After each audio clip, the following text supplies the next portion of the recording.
सोचिए अगर आज के बाजारों में इंसान बिकते ठीक वैसे ही जैसे आप जानवर खरीदते हैं। ये कोई कल्पना नहीं, एक ऐसा सच है जिसने सदियों तक इंसानियत को शर्मसार किया। जहां इंसानों की बोली लगती थी, उन्हें खरीदा जाता था और जिंदगी भर गुलामी की जंजीरों में जकड़ दिया जाता था। ये कहानी है उस काले दौर की जिसे जानकर आपके रोंगटे खड़े हो जाएंगे।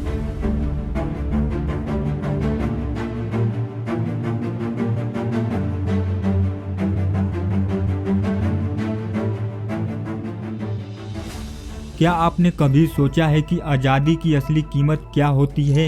एक पल में सब कुछ छीन जाना, अपना घर, परिवार, सम्मान और फिर 12 साल तक गुलामी की जंजीरों में जकड़े रहना। यह कोई काल्पनिक कहानी नहीं है, यह एक सच्चे इंसान सोलोमन नॉर्थप की जिंदगी का कड़वा सच है। उनकी किताब 12 ईयर ए स्लेव और उस पर बनी फिल्म ने न सिर्फ दुनिया को झकझोर दिया, बल्कि हमें उस अंधेरे इतिहास की याद दिलाई जिसे हम शायद भूलना चाहते हैं। लेकिन यह कहानी सिर्फ दुख और पीड़ा की नहीं है, यह हिम्मत, उम्मीद और इंसानियत की जीत की भी कहानी है। हर मोड़ पर एक नया सच सामने आएगा और हर पल आपको यह सोचने पर मजबूर करेगा कि अगर आप सोलोमन की जगह होते तो क्या करते। जुलाई सन 1808 में न्यूयॉर्क के मिनर्वा में जन्म होता है सोलोमन नॉर्थप का। इनके जन्म की सटीक तारीख आज भी स्पष्ट नहीं है, हालांकि ब्रिटानिका के अनुसार लगभग 10 जुलाई 1807 बताई गई है। लेकिन उनकी कहानी की शुरुआत उनके पिता मिंटस नॉर्थप से होती है। मिंटस एक गुलाम थे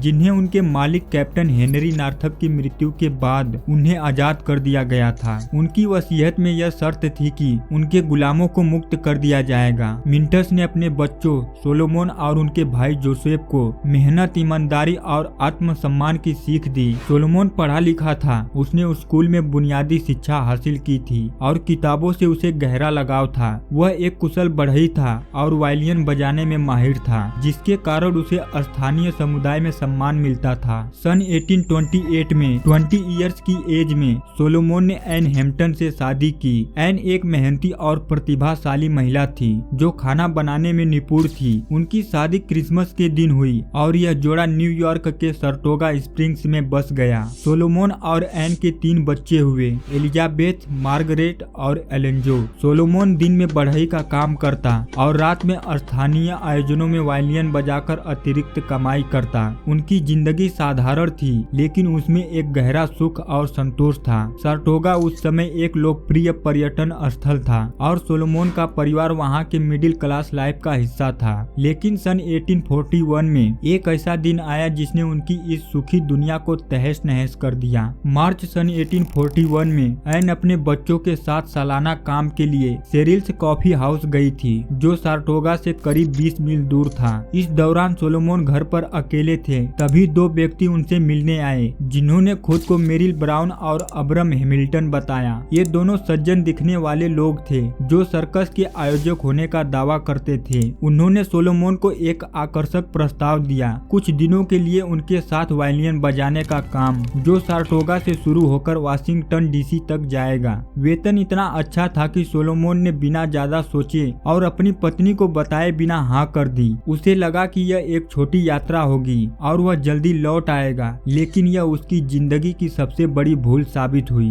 वाशिंगटन डीसी पहुंचने के बाद ब्राउन और हैमिल्टन ने सोलोमन को रात के खाने पर बुलाया। यह एक दोस्ताना मुलाकात लग रही थी, लेकिन सच्चाई कुछ और थी। खाने के दौरान उन्होंने सोलोमन के खाने में नशीला पदार्थ मिला दिया। जब सोलोमन को होश आया, वह एक अंधेरे गंदे तहखाने में था। उसके हाथ पैर जंजीरों से बंधे हुए थे। उसने चिल्लाकर अपनी आजादी का दावा किया, बताया कि वह न्यूयॉर्क का एक आजाद नागरिक है, लेकिन जवाब में उसे कोड़े मारे गए। उसे कहा गया कि वह अब एक भगोड़ा गुलाम है और उसका नाम प्लेट है। उसकी पहचान, उसकी कहानी, सब कुछ छीन लिया गया। उसे एक जहाज में ठूंसकर न्यू ऑरलियंस ले जाया गया, जहां उसे गुलामों की मंडी में बेच दिया गया। यह वह पल था जब सोलोमन की आजादी एक भयानक सपने में बदल गई। सोलोमन को पहले विलियम प्रिंस फोर्ड ने खरीदा, जो लुइजियाना में एक लकड़ी के कारखाना का मालिक था। फोर्ड एक धार्मिक और अपेक्षाकृत दयालु इंसान था। उसने सोलोमन की प्रतिभा को पहचाना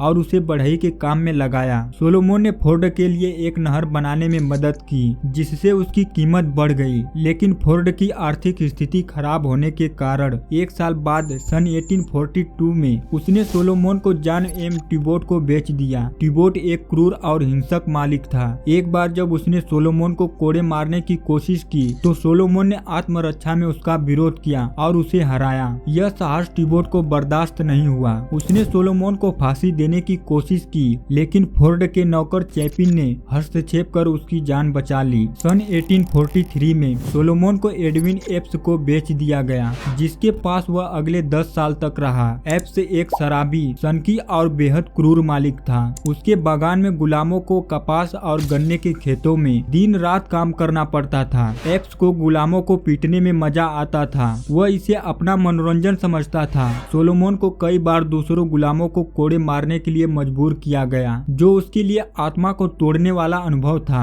एप्स की क्रूरता का सबसे बड़ा शिकार थी पैट्सी, एक युवा गुलाम लड़की। पैट्सी मेहनती और खूबसूरत थी, लेकिन एप्स की नजर उस पर पड़ गई। वह बार बार उसका बलात्कार करता था और उसकी पत्नी मैरी जलन के कारण पैट्सी को और यातना देती थी। एक बार जब पैट्सी पास के बागान से साबुन लाई तो एप्स ने उसे सजा देने का फैसला किया। उसने सोलोमन को पैट्सी को कोड़े मारने का आदेश दिया। सोलोमन ने मजबूरी में कुछ कोड़े मारे, लेकिन जब वह रुक गया तो एप्स ने खुद पैट्सी को इतना पीटा कि उसकी पीठ से खून बहने लगा। यह दृश्य सोलोमन के लिए असहनीय था, लेकिन वह कुछ नहीं कर सकता था। 12 साल तक गुलामी की यातना सहने के बावजूद सोलोमन ने कभी हार नहीं मानी। वह जानता था कि भागने की कोशिश करना आत्महत्या होगी। उसने कई बार अपने दोस्तों तक संदेश पहुंचाने की कोशिश की, लेकिन हर बार नाकाम रहा। सन 1852 में एक उम्मीद की किरण दिखी। एप्स ने मैक्सवेल बास नाम के एक कनाडाई बढ़ई को अपने घर निर्माण के लिए काम पर रखा। बास एक गुलामी विरोधी इंसान था, जो दक्षिण के रिवाजों से नफरत करता था।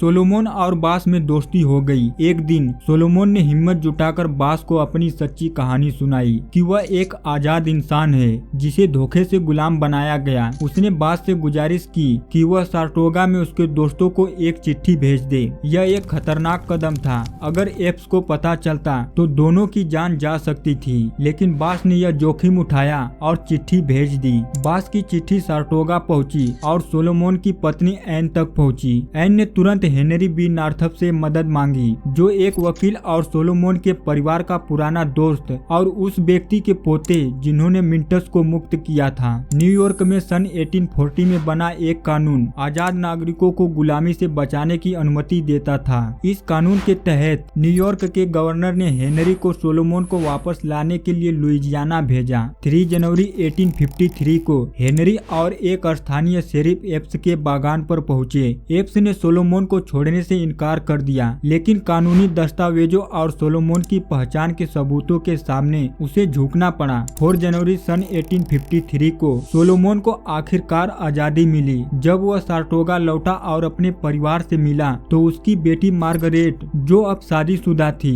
अपने बेटे को लेकर आई। उस बच्चे का नाम था सोलोमन नार्थप स्टैंटन। यह पुनर्मिलन भावनाओं से भरा था। 12 साल की पीड़ा के बाद सोलोमन अपने घर लौट आया था। आजादी मिलने के बाद सोलोमन ने अपनी कहानी को डेविड विल्सन के साथ मिलकर 12 ईयर्स ए स्लेव के रूप में लिखा। यह किताब सन 1853 में प्रकाशित हुई और अगले 3 वर्षों में पुस्तक की लगभग 30,000 से ज्यादा प्रतियां बिकी। सोलोमन ने अपने अपहरणकर्ताओं ब्राउन और हैमिल्टन के खिलाफ मुकदमा दायर किया, लेकिन कानूनी पेचीदगियों और नस्लीय भेदभाव के कारण वह जीत नहीं सका। इसके बाद वह गुलामी विरोधी आंदोलन में शामिल हो गया। उसने कई जगह भाषण दिए और अपनी कहानी के जरिए लोगों को जागरूक किया, लेकिन सन 1857 के बाद सोलोमन इतिहास के पन्नों से गायब हो गया। उनकी मृत्यु की तारीख और जगह आज भी एक रहस्य है। कुछ इतिहासकार मानते हैं कि वह गरीबी में मरे, जबकि कुछ का कहना है कि वह शांत जीवन जीने के लिए कहीं और चले गए। उनकी अंतिम सार्वजनिक उपस्थिति